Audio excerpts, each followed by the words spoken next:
Welcome back to Ladies of Another View on Back, where you get real news with real people. I tell you what, this has been a tough day. I mean, it was tough putting the show together just because of World War II. And, you think of all the wars that we've gone through, and it was tough. But now we're going to hop over and talk about these border issues all over the news right now. They're talking about Russia getting on the Ukrainian border. They talk about the Chinese on the border of Taiwan, but nobody talks about the Chinese troops on the Canadian-American border. Now, if you try to Google it or look it up, research it, they'll say, oh no, not true, not true, not true. But if you dig far enough, it is true. And I want you to first take a look at this one video by a gentleman that lives up in Canada. Military personnel on the road coming up. Check out this. Holy cow. Whoa. On Salt Spring Island. And they're all Chinese military. Wow. I wonder what it is. Huh. Crazy. So anyone can go ahead and do some of that research, or if you have relatives up in the Vancouver area, go ahead and talk to them personally. Do your own research, because it's as real can be.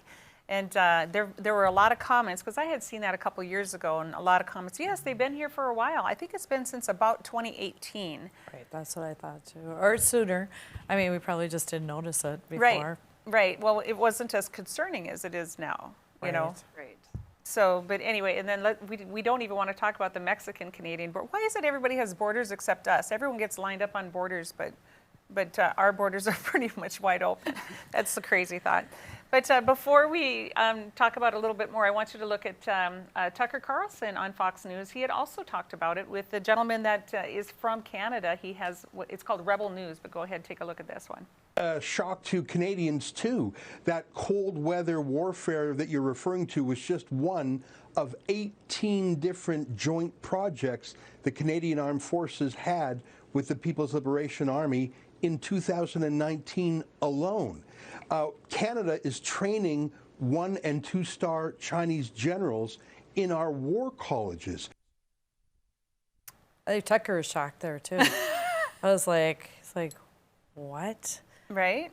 Yeah. And I would say, you look at they're making us focus on the Mexican border.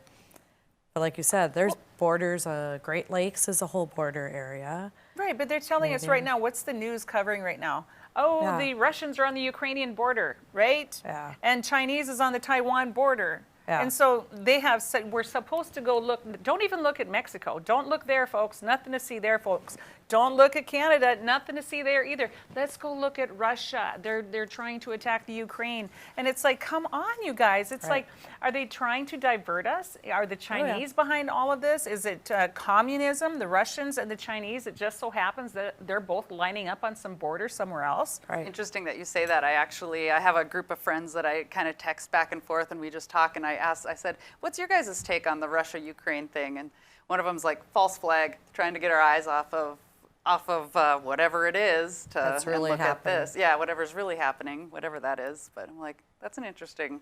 I mean, it is. And it's like, and it's all over. It's all hyped up about that. I'm not saying that we don't need to worry about that. Of course we do. But what if we send our forces over there to take care of the Ukraine? What if we go ahead and send forces over to Taiwan and help them? What do we have left to take care of ourselves? Yeah, I would say that we need to. Are they trying to thin us out? Right. Let's not forget how depleted our army is, or our armed services, I should say. It's like, are they trying to spread us so thin that they can attack our homeland? Well, Border Patrol, they said, I don't know the exact numbers, but how many people that were employed as Border Patrol and what it is, like 3 years ago compared to today. And so that's why the National Guard is going to some of these places and watching, because they don't have the Border Patrol that they had before. And like you said, we got to take care of our own borders and watch over it. They do, like you said, in other countries. We need to do it here for ourselves and take care of our people. Well, you think about the depletion of our law enforcement. How many people took early retirement? So they know that our law enforcement is depleted, our armed services are depleted, and now they want to send us to other parts of the world to help police them so we can't police ourselves? So how many people are from different countries, maybe in our own backyard, Yeah, we don't know. not legally? Right. Right. I mean, there are, and I mean, we all are immigrants, you know, German. I was German, Russian, or my grandpa and grandma. We all have friends that are from different countries. If they came over here legally, that's great, you know, and we're working hard and doing what they need to do. Contributing to our society and doing it legally. Doing it legally, yeah. But I tell you what, there is, if you want to learn more about the Chinese on the Canadian border, you can log on to, it's www.thechinafiles.com. And I think we have a graphic for that. It's Ezra Levant. He's with Rebel News. And so again, it's www.thechinafiles.com. And take a look at that because he has quite a bit of information. And more than what we can go into right now. But we're going to try to go ahead and get him on and see if he wouldn't be a guest on our show and that'd be maybe cool. come on occasionally just to kind of give us an update what's going on in Canada. Right. We need to have, because we're in North Dakota. We're right on the border. Right? How close are we? Right. And I can tell you, a friend of mine, when I used to be in the insurance industry, and we would go to different places on, it's called storm duty. So a friend of mine was up in the Grand Forks area. They decided to go to Canada for the night. Well, they got up there, not knowing that, oh, by the way, the border closes. Some of the border crossings close at nighttime. So there were kind of some big border things, you know, let's just say giant sawhorses, for lack of better terminology. Anyway, he actually gets out and he moves them and he drives back into the United States, right? You get chased down? He did. He absolutely did. That's awesome. So Okay, it's like, I did the border thing when I was in college, but I don't think I moved any pylons.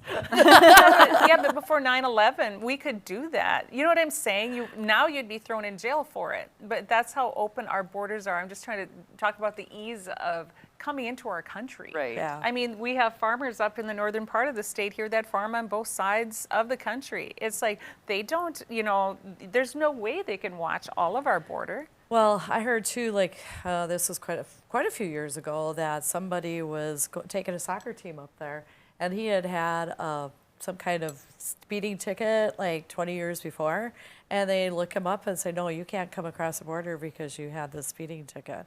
Oh, he didn't pay it, evidently. Like it'd be like a warrant out for his arrest or something, I suppose. No, you know, it wasn't anything major, but it was something that, you know, they have a list of things that you can't have done in the States, you know, and then you can't go across the border. Wow. So you had to let I'll double check on you. on Yeah, it I and bet see. there was a warrant out. I bet he probably got a speeding ticket up there and didn't pay it. My No, guess. it wasn't in It wasn't? Canada. It was something he had done here. Oh, wow. Yeah. So Well, then I would never get to go. I'm in trouble. you get speeding tickets? Only on my way to back. That's why you leave That's 20 where the- minutes early. That's where the real people, right? The real people with the real news and the real tickets come, right here. Or you could interview the person that stops you. Yeah, that's a good idea. No, it's been a while, honestly. But no, I don't know. It just flabbergasts me how we're told to look somewhere else when there's so much more going on right here that we need to keep our eye on. Right. I tell you, Well, that's why they say wake up, be aware, right? keep, be aware, wake up. Wake you know. up. That Yeah. is kind of the key, people waking up. I know I wasn't awake until after this election, and it's like, what's happening? And it was a rude awakening. Like, what is going on in this world? And I still have friends that are like, what are you talking about? And I'm just like, oh, you'll see.